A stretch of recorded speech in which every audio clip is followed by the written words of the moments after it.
evening, everyone, and welcome to the famous, perhaps soon be the infamous, New York Times debate at Davos. So now I would like to welcome our moderator for the evening, one of the jewels of our newsroom, David Gellis, Managing Correspondent of the Climate Forward at the New York Times. David, come on up.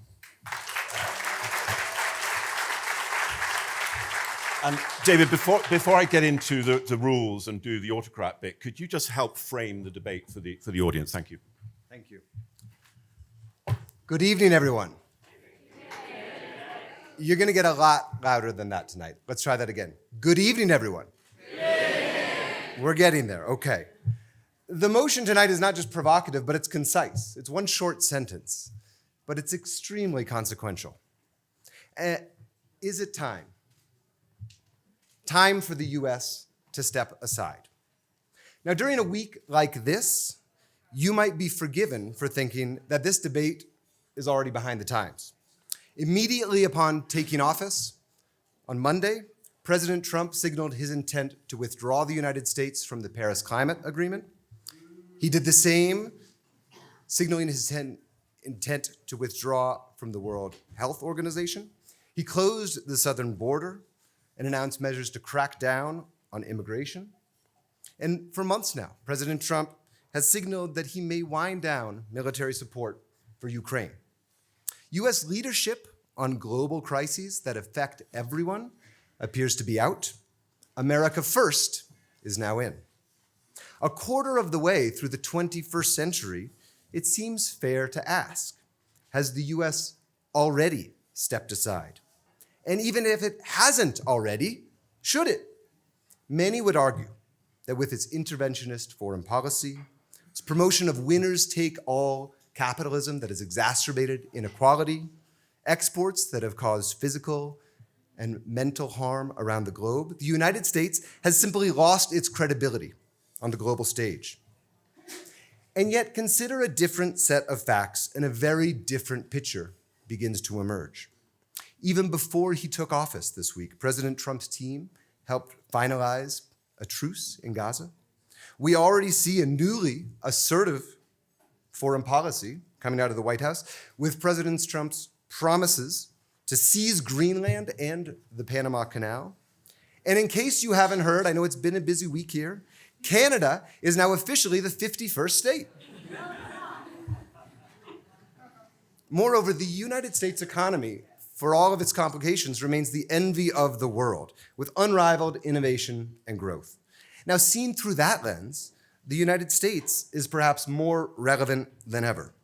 But of course, U.S. leadership doesn't just matter to U.S. interests. A strong, stable, engaged United States has been the bedrock of the post-war world order, for better and worse.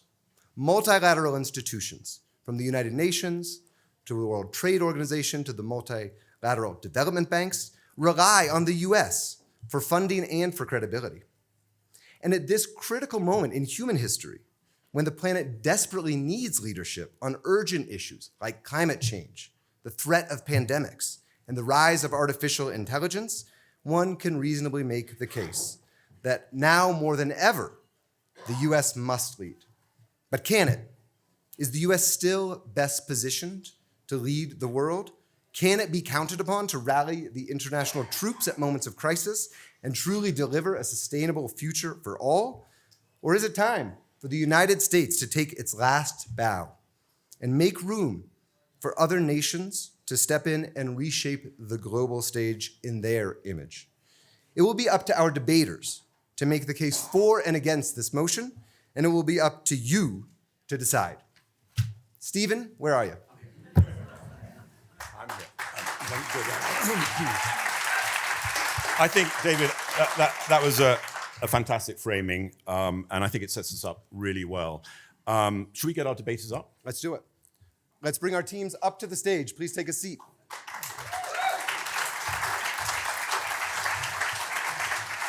All right.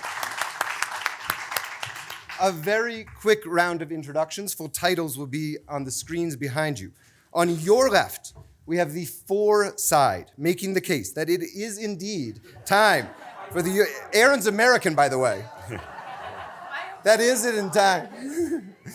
For the U.S. to step aside, we have Luisa Nebauer, Ashley M. Hunter, Tirana Hassan, and Aaron Kramer. Give them a round of applause.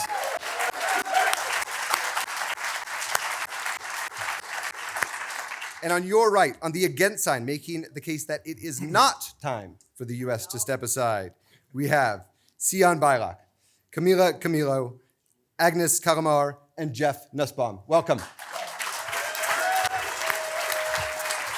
And David, it's important, and this reminds me that part of the ethos of this debate is that our debaters are not, please hold this in mind, are not necessarily speaking from a place of personal opinion. They are being assessed, they're being assessed by you on their intellectual performance and ability to persuade, and may well be, as I said, arguing against their own personal convictions. So please, our wonderful audience, do lean into the theatrics of this moment and encourage the debaters as much as you can by clapping and cheering and generally being pompous like the British Parliament if you can, and being as noisy and Order! It's not bad, David. And to that end, Stephen, I want to make sure that the crowd, I get the sense that you understand what's coming for you, but I really want to make sure that we understand what's in store. So you're going to explain in just a moment just a few more formalities of the rules of this format.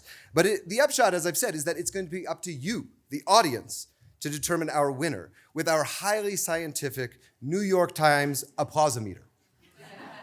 So before we let our debaters have at it, let's do just a quick test poll. And it's a very serious question. Really as serious as the fate of democracy itself.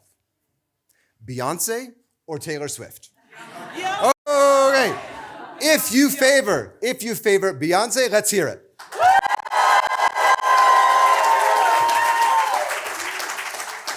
Big energy there. If you favor Taylor Swift, let's hear it. That's close. I'm going to refrain from getting myself in trouble with my daughter and not call a winner, but that's the way we're going to vote. Okay, back to business. Listen up, everybody. Let me explain the rules.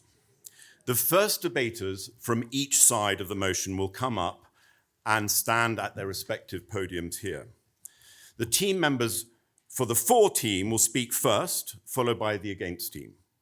Then the second debaters for each side of the motion, then the third debaters, and then the fourth. Each speaker has up to 3 minutes. 3 minutes. And debaters, a warning. David, despite his suave demeanor, is tough. And he will be extremely vigilant in watching the clock. Actually, where is the clock? Right there. Oh, yes, sorry, it's right there. And if you go beyond the 3 minutes, you risk being cut off by David. He's actually quite autocratic as well. Once everyone has presented their arguments, our esteemed jury sitting here in the front row, which is comprised of Raj Kumar, Hindu Omaru Ibrahim, and Michael Froman, will come on stage and speak directly to the debaters for up to 2.5 minutes each, no more, to avoid Stephen's wrath. And crucially, jury members, we ask that you refrain from, in fact, judging the teams. Instead, you're encouraged to present the debaters with challenges, highlight their blind spots, but not contest their general position. After the jury has imparted their wisdom, you are wise people after all, we'll have a very short break of 2 minutes to give the teams some time to digest the jury's feedback, prepare your final remarks. You listening? Yes, good. And your final retorts. And you will decide who amongst you will do the final rebuttals. And you will have no more than 1.5 minutes for those final rebuttals. So you need to be punchy and precise. Then the audience. Yes, that's you, my lovely friends there, out there. That's then when you will be asked to vote. You've been warmed up. But please, during the debate, if you hear something that resonates, make the teams feel your love, okay? Because they're being brave here, And it's important, one last thing. It's very important that when you pick your side, try to suspend your own biases and consider which side has made the better case, and which side has injected the most passion and used the art of persuasion to the best effect, to sway you. I hope that's all clear. Is it all clear? Yes. Good. David, let's get cracking. Let's do it. Okay. I will now introduce our first two debaters. Luisa and Hassan, please step up. Hassan, maybe just stand right behind me here. Before we hear from each of our debaters, I'm just going to share one quick nugget that you might keep in mind. And Luisa has much to teach us all in addition to the points she's about to make, because she is a qualified ski instructor who has spent 4 winters, indeed, teaching skiing in the Alps. Hassan's grandfather, meanwhile, flew fighter planes during World War II, and indeed, after was shot down, he was treated right here in Davos. Luisa, you have the floor first. You have 3 minutes. It is now time for me to step aside. Good luck.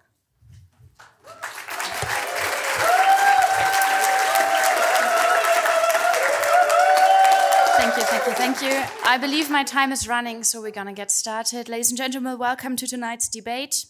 Before we start with the arguments of tonight, I would like to, trigger warn you as the audience and the esteemed jury, of course. Tonight you will hear, how do I say this respectfully, some whining, I'm afraid, from the irrational side of the room, who will present all sorts of arguments about the fragmentation of the world and how we need to stand up together.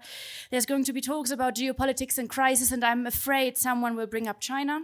But we're going to get through this, and I'm pointing this out because there will be real argument tonight, so let's get started. What is the most valuable resource in 10 years' time? Some might say critical minerals, others might say nuclear weapons or fertile land. And yet the answer is astonishingly obvious. It's trust.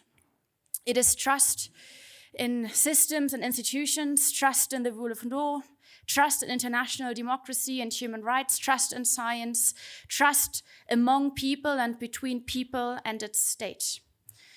And so now, if we now look around in a very broken world these days, we must understand that trust is sadly not just something you have, but trust is something you learn. Trust is something you practice. And sadly so, trust is also something you can unlearn and forget about. And now, if we look around, we find that champion out there that has in the last years, and sadly so in the last days even, championed again how to effectively and very publicly, on stage for everyone to see, has championed the disappointment, the broken trust, the broken promises. I don't even need to name that partner that is no partner anymore. And now if we get ready for the decade to come, and if we understand it is now the time to really relearn trust in all sorts of different instances, it's time for the US to step aside so that everyone else can step up and really trust again. Trust in science, trust in international climate collaboration, trust in democracies, rule of laws, trust in our courts to work out. Yet we cannot do that. It will be impossible if we keep on that toxic relationship that most parts of the world have built up towards the US in the past decade, sugarcoating one broken promise after the other, pretending that there's even a relationship that you can call such.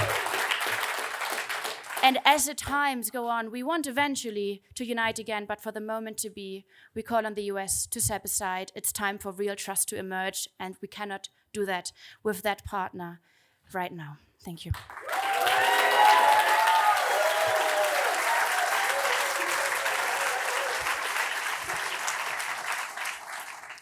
Leadership is a choice. The US has led on the global stage for decades, but we can't take it for granted. It's not always clear if we still want that role, but personally, I believe the world is stronger and more stable with US leadership. It's not time for the US to step aside, it's time for the US to step up. American higher education is a prime example, but we also have to step up. We have to recenter ourselves in our mission. Teaching and research is our mission, not politics or social action. To put it simply, my university, Dartmouth, We don't have a foreign policy. We teach students how to think, not what to think. Our mission goes far beyond Hanover or even America's borders. We don't just shape the future of American leaders or develop innovations for America. American higher education trains future American leaders, European leaders, Asian leaders. At Dartmouth, we have nearly 60 countries represented in our student body. The challenges we tackle and the solutions we create are designed to benefit the world, not just my home state, the granite state of New Hampshire. American universities don't just produce leaders, we produce groundbreaking, life-saving research. Dartmouth discovered the spike protein, which directly led to the mRNA COVID vaccine. We are also responsible for many cancer immunotherapies that have saved millions and millions of lives across the world. I'm also kicking myself for not having a Dartmouth AI house on the promenade. Dartmouth coined the term AI in a 1956 conference on our campus. So should the US step back? Absolutely not. Instead, we need to lead with grace, creativity, and flexibility. By building strong partnerships, we can advance democracy, prosperity, and universal rights together. We can also advance research breakthroughs and innovation. And as I see every day at Dartmouth, American higher education is the global leader training the next generation. The data are clear. We remain engaged and excited to play a leadership role in training the next leaders of our democracy in my home state, in my home country, and across the world.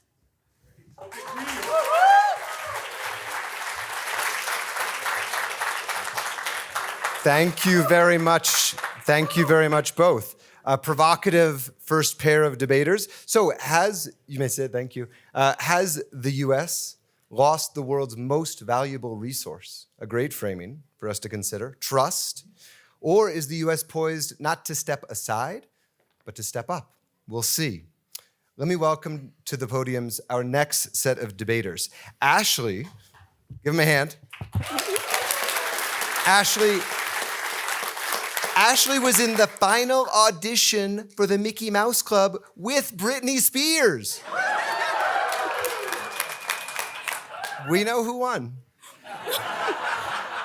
We do. Camila does not know how to swim, but she actively goes on boating trips in the Amazon River. Okay. Ashley, the floor is yours. Please begin. Since the end of World War II, the myth of American exceptionalism has served as a cornerstone of the country's identity. As Americans, we have been able to maintain this air of superiority by reinforcing three economic pillars: its exceptional people, its exceptional moral compass, and our exceptional relationship with our global allies. For decades, these factors have bolstered the narrative that America as the world's leader and the beacon of democracy and prosperity. However, as the world around us evolves, it's becoming increasingly clear that this myth may no longer hold the same relevance it once did.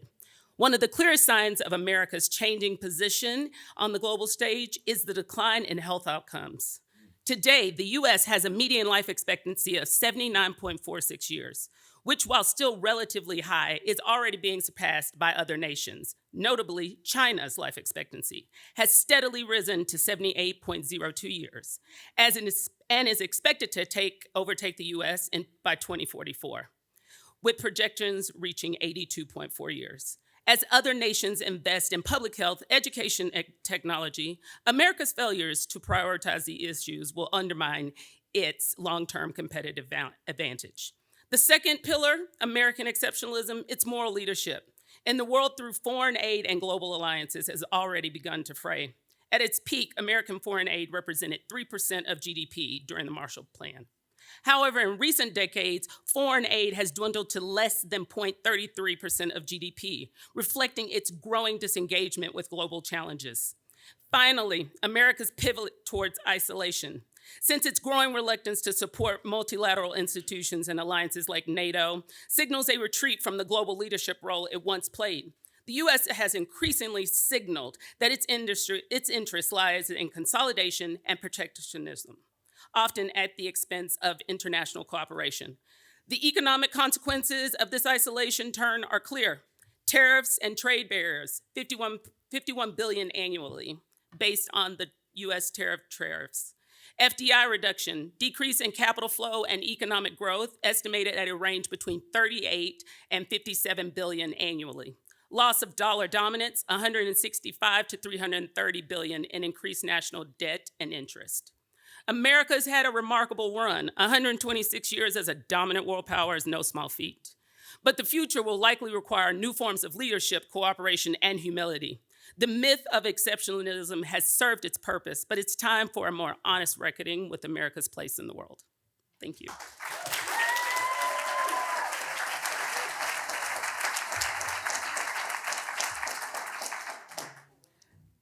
First, I want to remind everyone that it's not on the table today whether should the U.S. be on trial for hypocrisy, lack of integrity, moral, or errors of judgment. The question is, ladies and gentlemen, is whether the U.S. should step aside. My answer is no. Why? Because I'm picturing all the collateral damages and wondering whether the world actually could take it. Three situations come to mind. First, if the US steps aside, we'll be highly vulnerable to the dynamics of superpowers committed above all to demonstrations of strength.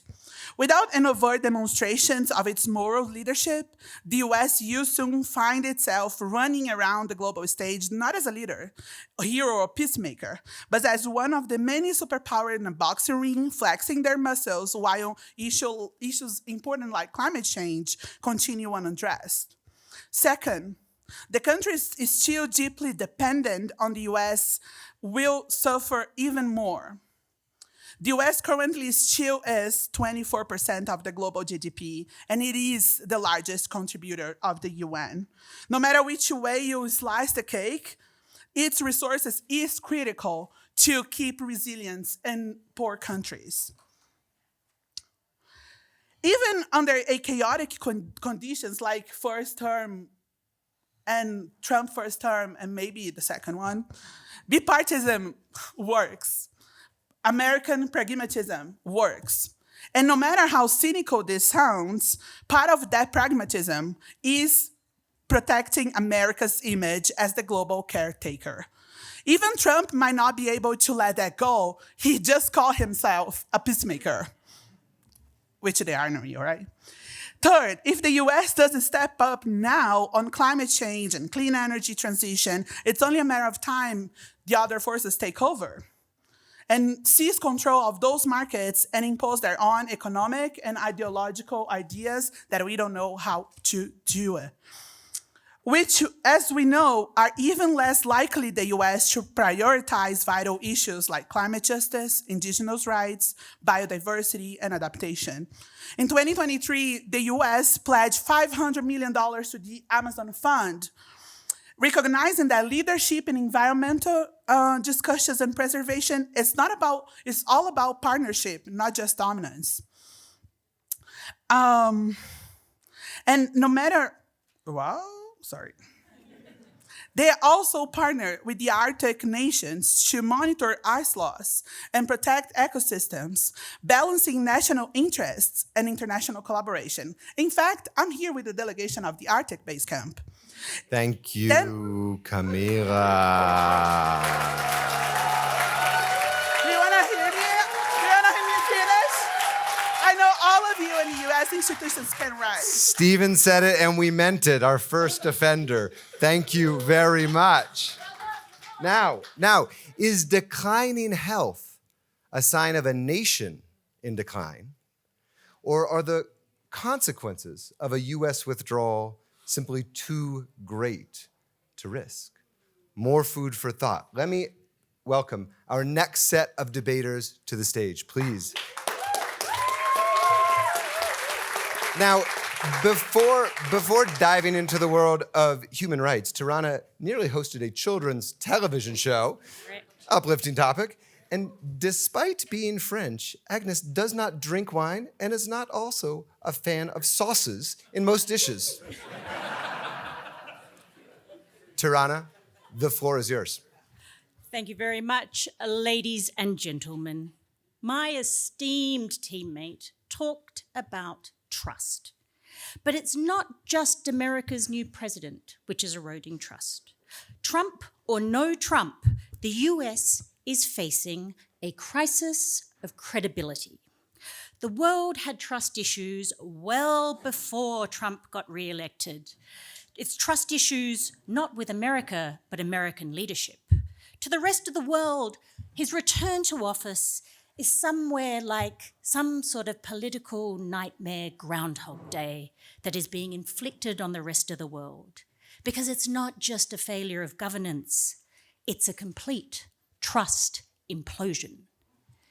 The question today isn't really whether the US has led the world, because it has. The real question is that leadership, or has America actually lived up to its promise as a leader? The American dream once inspired nations, but today it's more like a reality show. High drama, low substance, and most of us wondering when it's going to be pulled off air.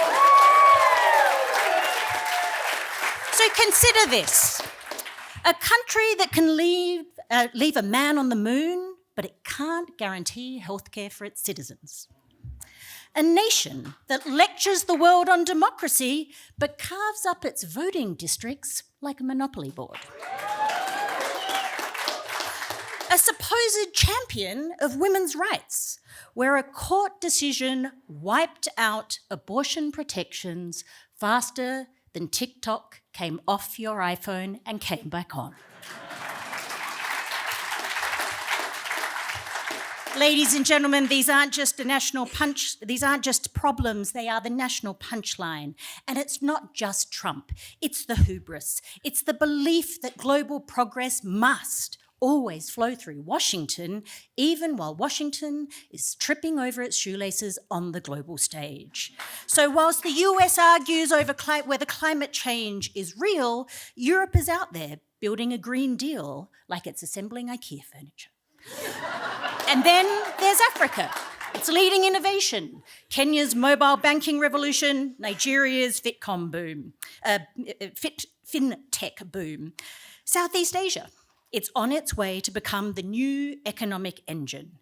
So yes, it is time for America, the USA, to step aside, not because it lacks potential, because the rest of the world has no time to wait.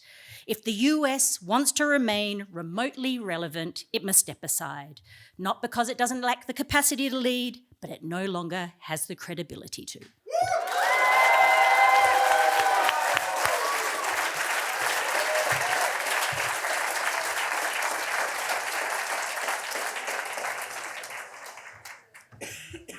There is no sidestepping our common humanity. There is only its betrayal. Is the US breaking ties with the WHO, abandoning the Paris Climate Agreement, the kind of stepping aside that we want and we need? Is that kind of stepping aside, in fact, an intention to step ahead, to step over, and to step in front? An act of intentionally hegemonic ascendancy through destruction, to forge a new world order in which the US will sit as a dominant force. Let us not be fooled. The US stepping aside would be above all a shift of modalities. It is not stepping back. The US is not and will not step back from where power is manufactured, held, and exercised. Stepping aside is nothing short of a moonwalk in which the US shoe shuffles appears to step back or step aside, but masks instead brutal steps forward on multiple fronts to secure not its separation, not its isolation, not to find better credibility, but its ascendancy through destruction. That stepping aside will be bad for most people, bad for business, bad for humanity, bad for the planet. It would fatally undermine an already too fragile commitment to common prosperity, an already too fragile international system. Yes, that system has failed many, there is no doubt. Yes, it needs transformation, there is no doubt. But to be future-focused, ready, and sustainable. Its transformation must be founded on global common interest, grounded in global commons, driven by a vision for what we all share in common, our planet and our humanity. Stepping aside on the part of the United States is exactly the opposite of what we need. Stepping aside to step in front would simply leave room for the most powerful to tighten their monopoly. It would translate into endless copycat behaviors, popular anger leading to desperate acts of violence, climate and resource-related conflict, trade war, and in that chaos, people would lose access to human rights protection. There is no stepping back from our common humanity. There is only its betrayal. Thank you.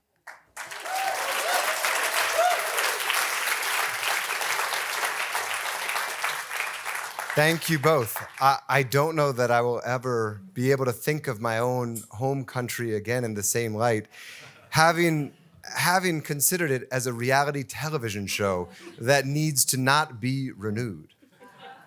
And I'm also deeply reflecting on this point, that perhaps the appearance of Americans stepping aside is a cover for a more assertive America, and yet without the leadership that we've talked about, perhaps we would see more chaos.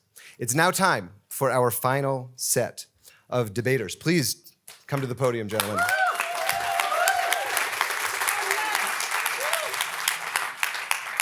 Aaron Kramer was quoted in the Los Angeles Times at the age of 8 about what the world would be like in 2000. Were you right, yes or no? I said the good things will get worse and the bad things will get better. I think, I was 8. We only wish it had been in the New York Times. And Jeff, speaking of journalism, I understand your pursuit began in high school. The first and only article you wrote got you suspended. Yes. That's a conversation for the bar. Yeah. Aaron, the clock's about to start. Are you ready? I'm ready. Let's go. I stand before you all as a proud American. I love baseball. I love country music. Been to 48 of the 50 states, Nebraska, North Dakota, coming your way. So I speak more out of sorrow than of anger to argue for this proposition. It is high time for America to step aside because the country is no longer relevant to the rest of the world. The country is no longer reliable in the eyes of the rest of the world. And others, as my esteemed colleague pointed out, are stepping up. American dominance of the world's economy in the post-war world had these cultural icons, the American suburb, the nuclear family with a man, a woman, 2 kids, perfect teeth, that's good. That's not how people live anymore. It's just not relevant in a world of megacities who are trying to make sense of human progress there. And American politicians just haven't gotten the tweet. They haven't gotten the tweet because it's surrounded by a cesspool of hate and advertising you don't need to see. Instead, they're denying science, they're denying climate change, they're denying election results, and we're stuck now in a trap of narcissistic nostalgia, and that's not what the world looks for. And by the way, the rest of the world looks at our school children and sees them fleeing from gun violence. It's terrifying. It's inexcusable. That's the face that America is showing to the world. That's not the face of a leader. We do have cultural cachet. Taylor Swift has universal appeal. But, I voted for Beyonce. I think she was sending us a subliminal message. The eras are changing. And our political system just is not stable or reliable. The world's getting whiplash. Bush, Clinton. No, I got it backwards. Bush, Obama, Trump, Biden, Trump. I'm sorry, the world doesn't want to be led by a country that swipes right one day and swipes left the next. That's no way to lead. And how can America speak credibly with a twice impeached, convicted felon in the White House. And speaking of houses, have you seen USA House? I mean, 2 out of 10. It's got this mean eagle, the only place on the promenade you can't see in. Go have yourself a Kurdish tea at Kurdistan House. It's much better. Thank you, Aaron.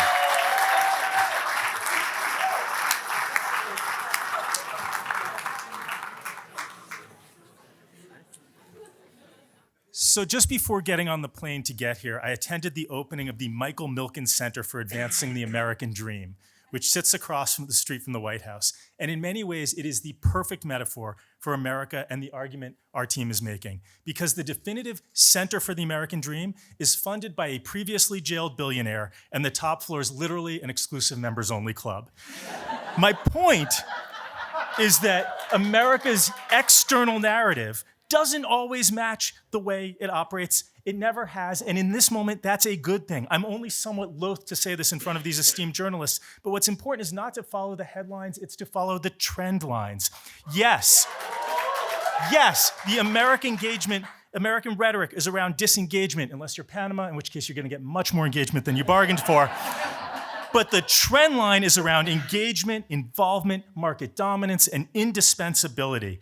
Remember, 5% of Americans may have changed their votes, but 5% of votes didn't change America. As one former ambassador told me, the American diplomatic corps are ready at the drop of a tweet to run to America's diplomatic counterparties and say, watch what we do, don't listen to what we say. Ironic, I recognize it. But what is it that America does? You heard some examples from my fellow teammates. Let me offer a couple modes of international leadership, a framework that, in a skill known to all speechwriters, I have flat out stolen from the Center for International and Strategic Studies, Strategic and International. So ideational leadership, offering a vision. That is the definition of America. Maybe not a longer life, Ashley, but a fairer and more prosperous one. And that's not narcissism, it's aspiration. Structural leadership, creating incentives and benefits to influence the action of others. Look no further than America's creation, and America's states, and States Matter creation of massive market for clean and vehicle electrification. Directional, the ability to take unilateral action and lead by example. Look no further than the investment underway to build an advanced chips capability and reduce the world's dependence on China's supply chain. And finally, instrumental leadership, the ability to forge coalitions and broker deals. Look no further than Israel and Gaza, where America's outgoing and incoming president work together as much as each vehemently denies it. So I offer those on the other side. Oh, let me just say, so the academy isn't going away, as we heard, nor should it. The market dominance isn't going away, nor would we wish it. And the dream isn't going away, nor will it. That is something we can trust. So I offer our opponents here not an olive branch, but a new wardrobe choice.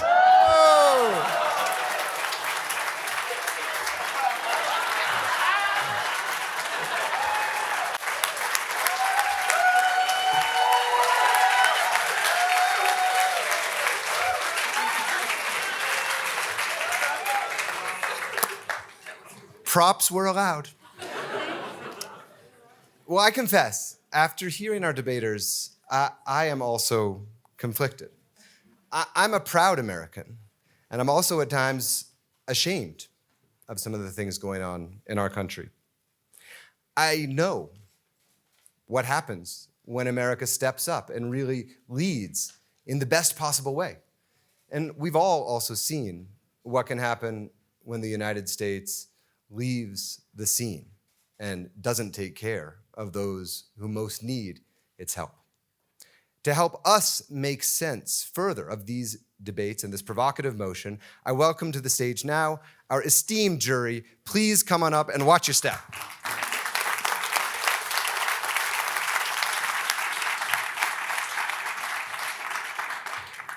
Raj, Hindu, and Michael, you each have 2.5 minutes to respond. You want me to go first? I'm just impressed there's still a judiciary. and being an American juror is still allowed. I think both teams made excellent arguments. I felt that the for team did a great job with cultural references. And I think those cultural references really resonated in the room and loosened up our crowd for your argument. Where I thought maybe you could do a better job is thinking about the consequences of America stepping back and knowing that your esteemed opponents would bring up those examples, giving us some vision of what this world might look like to allay some of the fears around climate and inequality that we heard. I think the against team also did a fantastic job. I thought your arguments for what leadership really means, what stepping back or stepping aside really means, kind of arguing the definition of the question, was very legalistic and effective.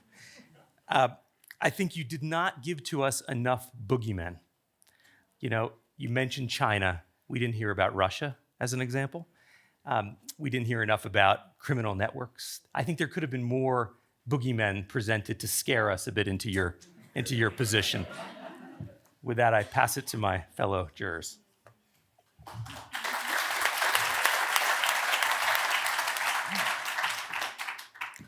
Well, as non-American, and then I didn't live in America, I found that very interesting and difficult to judge both of you. Of course, you did a great job. You really give a great argument, credibility, trust, and all. But it is about 4 years. How are you going to build the trust? Because trust needs a time. So the time that you build the trust with another country or another leadership, the time is gone. Are you going to come back and say, America, come and lead again? This is my question to you. Or are you just like giving the trust to another nation like Chad, my country, can come and lead again, create a new money? We wanted to do that. So this is really challenging to build a better world. Do you want to change inside or you wanted to criticize outside? So this is my question for you. I really wanted to hear from you that. From you, it was really great. You did a great job. You give a good argument. You are investing money, clean energy. Yes, we saw people in the clean energy in the photo and all. But the money that you are saying, 500 million to Amazon. Amazon needs 5 trillion, not 5 billions. So do you think that with this we can buy and just like say America is great again? You talk about indigenous peoples.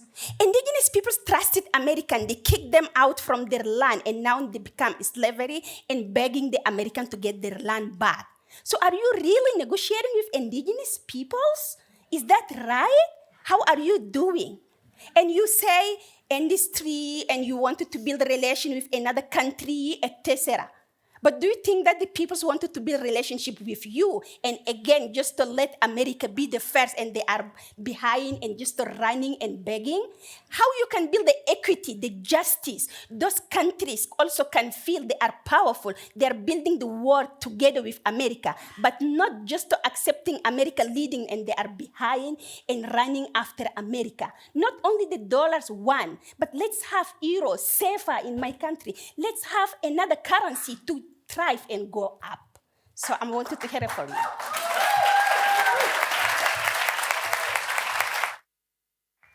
There is nothing usefully I can add to that. Other than I'm really glad that Hindu is my friend and not on the other side. First of all, congratulations to both teams. I thought it was a terrific debate. Wonderful references that will stick in all of our minds, I think, and keep us up all night. I guess for the pro team, I would, when you come back for the retort, it would be great if you could say a little bit more about what the world would look like without U.S. leadership, and who is likely to step into the void, and why you think that is better than the current situation with all of its imperfections and hypocrisy, if you like. And so, that we don't operate in a vacuum, and therefore, what would the world look like, and how would that further facilitate the interests that you think are important? For the con team, it's really the other side of that question, which is, and you got to it a little bit at the end, Jeff, which is, what good has U.S. leadership done? What more can you say about that? I thought it was quite interesting that you argue different points. One, that U.S. is going to pull back, and that's a risk of that. And the other is that the U.S. is going to pull back in order to move forward and step on the rest, which is sort of a slight contradiction there. My question for you, if you could come back in the retort, is why is it in the U.S. interest to lead? Why is it good for us to lead? And should we just focus on things here at home?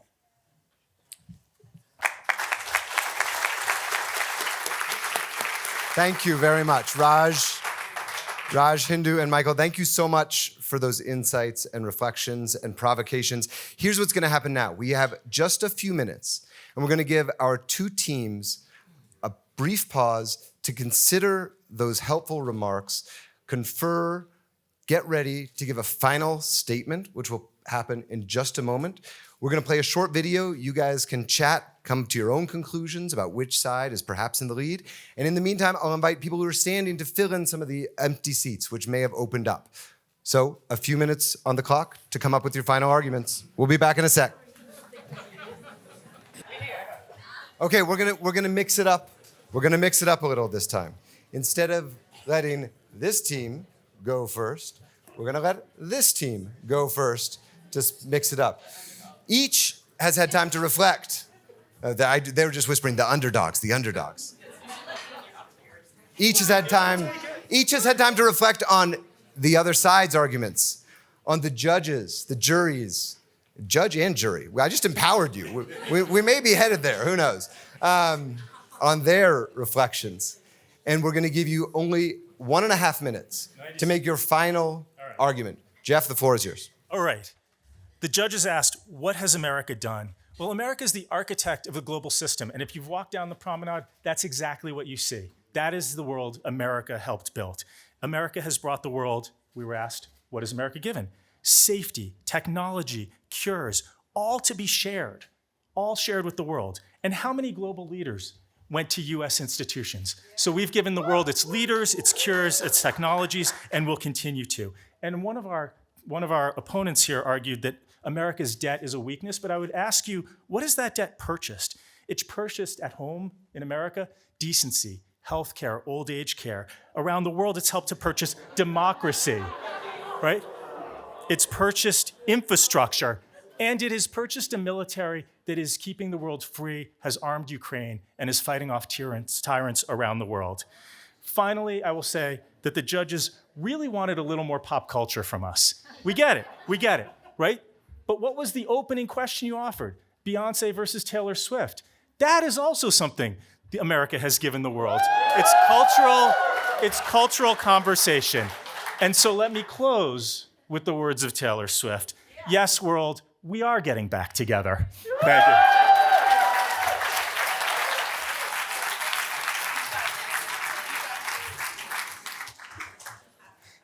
All right, game on.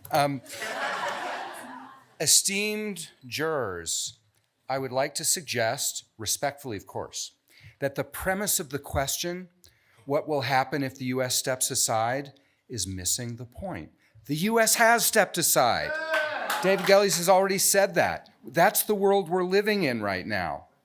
So imagine a world that is not delivering a bunch of reality TV and pop music that seems so popular over here, but instead, amazing accomplishments coming from all corners of the world. South Koreans on the streets defending their democracy.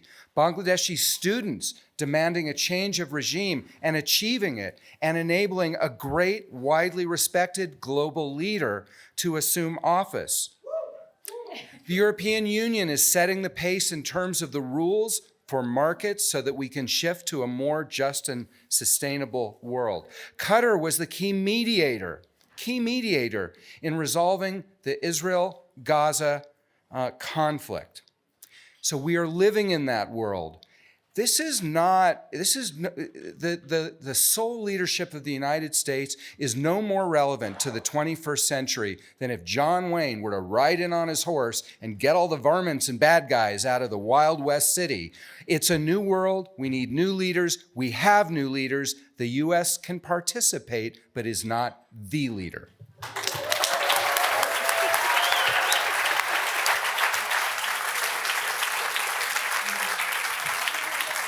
Okay.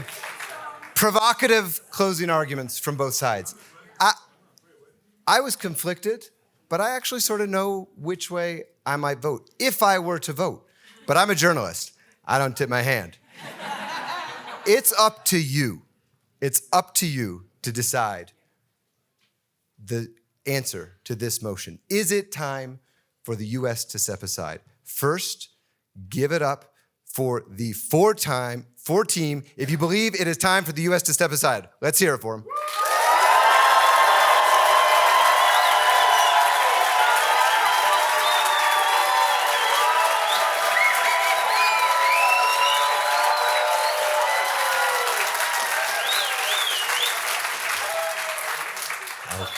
Okay, that was strong.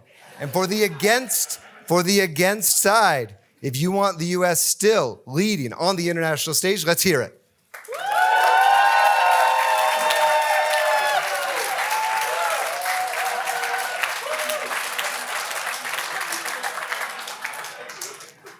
It's not close, is it? It was a good run, America. It's been a great week, Davos. I can't thank our debaters, our jury, and to everyone in attendance to cut our debate enough. Thank you all. Have a great rest of the week. Thank you.